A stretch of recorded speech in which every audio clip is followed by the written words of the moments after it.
The legend of killer के episode 20 के साथ हाजिर हूँ। तो फिर चलिए एक्सप्लेनेशन शुरू करते हैं। तो पिछले एपिसोड में हमने देखा था कि हमारा पीटर बिना देखे ही नेथनाएल के दो बीरंकर किलर को मार डालता है। ये देख के नेथनाएल कहता है कि क्या तुम जानते हो कि एक पर्सन को मारने में कितना टाइम लगता है? 1 मिनट 12 सेकंड जब तुम्हारा आर्टरी कट जाता है, और 40 सेकंड अगर ये तुम्हारा नस है तो, और अगर ये तुम्हारा करोटिड आर्टरी है तो सिर्फ 12 सेकंड। मान लो कि एक पर्सन को मारने में 1 मिनट लगता है, और शोंगो को जिन किलर्स को से निपटना है उनका नंबर 100 है।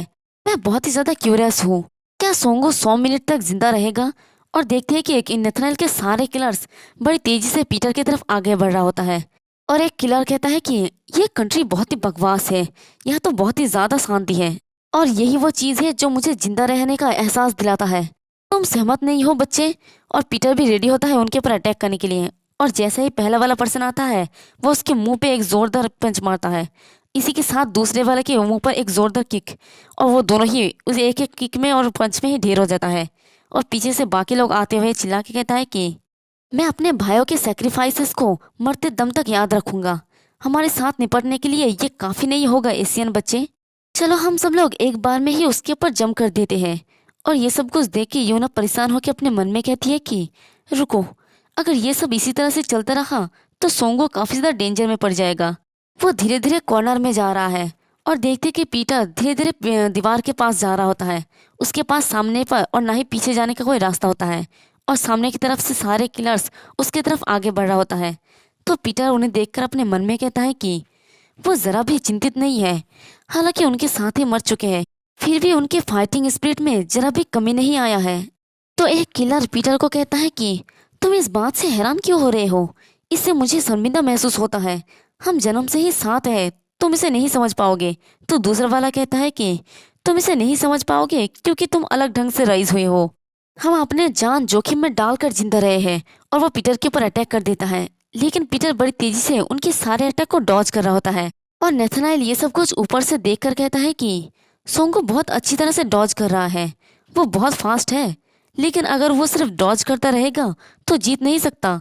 ओह माय, अब उसे क्या करना चाहिए? अब वो कहीं पर भाग नहीं सकता। और देखते हैं कि पीटर एकदम कॉर्नर में आ गया होता है। तो किम सोंगू देख के कहता है कि अब तुम क्या करने वाले हो किम सोंगू? तुम तो फंस गए, और यहाँ तुम्हारे रास्ते को ब्लॉक करके हुए दर्जनों लोग हैं। क्या कोई ऐसा तरीका है जिससे तुम उन सभी के खिलाफ जा सको? पीटर भी कहता है कि यहाँ बहुत है, यहाँ पर बहुत सारे लोग हैं, अब मुझे क्या करना चाहिए? और फिर हंसते हुए कहता है कि आखिरकार मुझे यही तो चाहिए था। और वो एक कबर्ड को खोलता है। ये देख के वो किलर्स कुछ समझ नहीं पाता और कहता है कि क्या, वो क्या कर रहा है? हे रुको। और तभी देखते हैं कि पीटर उसके अंदर से एक पाइप को निकालता है पानी का। और ये देख के वो किलर काफी ज्यादा हैरान हो जाता है, और पीटर उन लोगों के ऊपर पानी फेंक देता है, और वो सारे लोग पानी से हिट होके दूर जा रहा होता है। तो पीटर हंसते हुए कहता है कि तुम इतना ज्यादा हैरान क्यों हो रहे हो? अभी तक तो हमने स्टार्ट भी नहीं किया है। पर तभी पीटर देखता है कि नल से और पानी नहीं आ रहा होता है। ये देख के पीटर कहता है कि क्या ये हमारे पानी के साथ खेलने का टाइम का अंत है? वैसे आप में से शायद बहुतों को लग रहा होगा कि अचानक से कहीं पानी स्टार्ट ना हो जाए और वो सीधे पीटर के मुंह पे न लगे। क्या तो पीटर उस पाइप को फेंक देता है, और नेथनाएल उसे कहता है कि सोंगो, तुम काफी ज्यादा चालाक थे, लेकिन तुम किसी को वाटर कैनन के साथ मार नहीं सकते, है ना? क्या तुम्हें लगता है कि हम लोग सब बेवकूफ हैं? तो पीटर कहता है कि मैंने तुमसे कहा ना कि मैंने अभी तक स्टार्ट भी नहीं किया। और पीटर के हाथ में दो इलेक्ट्रिक शॉक होता है, जिससे पेशेंट को छाती में मतलब हार्ट दोबारा स्टार्ट करने के लिए शॉक दिया जाता है ना, वो वाला। और पीटर उस करंट को पानी में नीचे दे मार के कहता है कि ये तो अभी शुरुआत है। और वो उन सभी को अच्छी खासी इलेक्ट्रिक शॉक दे के नचा रहा होता है। फिर थोड़ी देर बाद देखते हैं कि बहुत सारे लोग वहां पर मर गए होते हैं, और बहुत सारे तो खून की उल्टियां कर रहे होते हैं। ये देख के नथनाएल ताली बजाते हुए कहता है कि सोंगो, ये सच में काफी ज्यादा अमेजिंग था, तुम मुझे और कितना हैरान करोगे? और अपने मन में कहता है कि उसने एजेंट फ्यूनेरेरियोस को अपने आप को एक कोने में ले जाने दिया ताकि वो डेफिब्रिलेटर को यूज कर सके। सभी को वाटर कैनन के साथ हीट करने के बाद जितना उसे देखता हो वो उतना ज्यादा ही चार्मिंग होता जा रहा है। और वह पीटर को कहता है कि सोंगू, मैंने तुमसे कहा था कि इसमें तुम्हें 100 मिनट लगेगा, लेकिन मुझे खुद को सुधर लेना चाहिए। लेकिन नंबर्स लगभग आधे हो गए हैं, तो इसमें लगभग 1 घंटा लग जाना चाहिए, है ना? तो पीटर अपने हाथ से उस मशीन को गिरा देता है और कहता है कि क्या तुम्हें लगता है कि तुम सभी तक पहुंचने के लिए इतना टाइम लगेगा? हाँ, वेल ये जेनरियस है। और वो अपने हाथ में एक खाते को पकड़ता है और उसमें कुछ लिखने लगता है। ये देख के नथानाएल सोचता है कि क्या वो आखिर लिख के आ रहा है, और बाकी स्किलर्स भी काफी ज्यादा हैरान होता है। तभी पीटर उस खाते को नीचे फेंकता है जिसमें एक पिक्चर के ऊपर गले के वे क्रॉस लगा होता है। ये देख के बाकी क्लास कहता है कि ये क्या है? तो पीटर उनके तरफ आगे बढ़ते हुए कहता है कि तुम सब डॉक्टर्स के गाउन्स पहने हुए हो, फिर भी तुम्हें नहीं पता कि यह क्या है? ये तुम्हारे कैरोटिड आर्टरी में चाकू लगने के कारण एक्सेसिव ब्लीडिंग है, और ये तुम सभी का मौत का कारण बनेगा। और पीटर का कलम एक किलर के बड़े पास पहुंच गया होता है, और वो किलर अपने मन में सोचता है कि मैं इसे देखने में काफी लेट हो गया। ये लड़का ये लड़का ऐसा नहीं है जिसके साथ हम डील कर सकते हैं। और पीटर अपने उस छोटे से कलम के साथ ही सभी किलर्स के गले के ऊपर कट लगा के आगे बढ़ा होता है, बिल्कुल वैसा ही जैसे उसने चोई यंगचंग को बचाने के लिए उन सारे किडनैपर के ऊपर कट लगा के आगे गुजरा था, वैसे ही।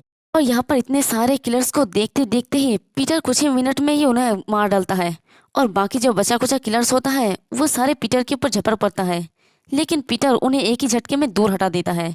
और ये सब कुछ यूना बस खड़ी होकर देख रही होती है हैरानी से, और अपने मन में कहती है कि मैंने दुनिया के सबसे स्ट्रॉन्गेस्ट आदमी की स्टोरी सुनी थी, दी लेजेंड। मेरे आसपास के लोग हर दिन उसके बारे में बात करते थे। हालांकि हर किसी का ध्यान खींचने वाला स्टोरीज के जो हीरो थे वो उसका उल्टा था। द लेजेंड एक ऑर्डिनरी दिखने वाला बुजुर्ग आदमी था। मैं उन्हें ऐसा पर्सन के रूप में नहीं देखता था जो 1000 लोगों के खिलाफ लड़कर जीत सकता हो। मैं जानती थी कि मुझे अफवाह पर विश्वास नहीं करना चाहिए, लेकिन क्या होगा अगर पीटर के बारे में वो अफवाह सच हो? तो क्या वो बिल्कुल ऐसा ही दिखेगा और वो हमारे पीटर को ही देख रहा होता है, और पीटर ने उन सभी किलर्स को मार डाला होता है। ये देखे नेथानेल हंसते हुए कहता है कि जैसा कि मैंने अपने चुने हुए आदमी सोंगो से उम्मीद किया था, सिर्फ 13 मिनट में ही 100 लोगों को मारना, यानी हमारे पीटर ने बस 13 मिनट में ही 100 लोगों को मार डाला था, जहाँ पर नेथानेल ने सोचा था कि उसे शायद 100 मिनट लगेगा। तो ये सुन के पीटर कहता है कि आई एम सॉरी, लेकिन मेरा अभी तक खत्म नहीं हुआ है। तो ये सुन के नेथानेल कहता है कि तुम्हारा मतलब क्या है? तो पीटर कहता है कि वेल, तुम अभी तक जिंदा हो, अब तुम चुनो, क्या मैं ऊपर जाऊं या फिर तुम नीचे आओगे? तो ये सुन के नेथानेल ऊपर से नीचे जोर से जंप करता है, जिस वजह से नीचे की टाइल्स भी टूट जाता है। और वो हंसते हुए कहता है कि क्या तुम्हें अपना सवाल का जवाब मिला? और यहाँ पर हमारा ये वाला एपिसोड भी खत्म होता है। और नेक्स्ट एपिसोड और भी ज्यादा मजेदार होने वाला है, क्योंकि वहां पर हमारा पीटर और नेथानेल का फाइट देखने को मिलेगा। एक्सप्लेनेशन पसंद आई तो कमेंट करके जरूर बताना। वीडियो को लाइक और चैनल को सब्सक्राइब कर देना। शुक्रिया।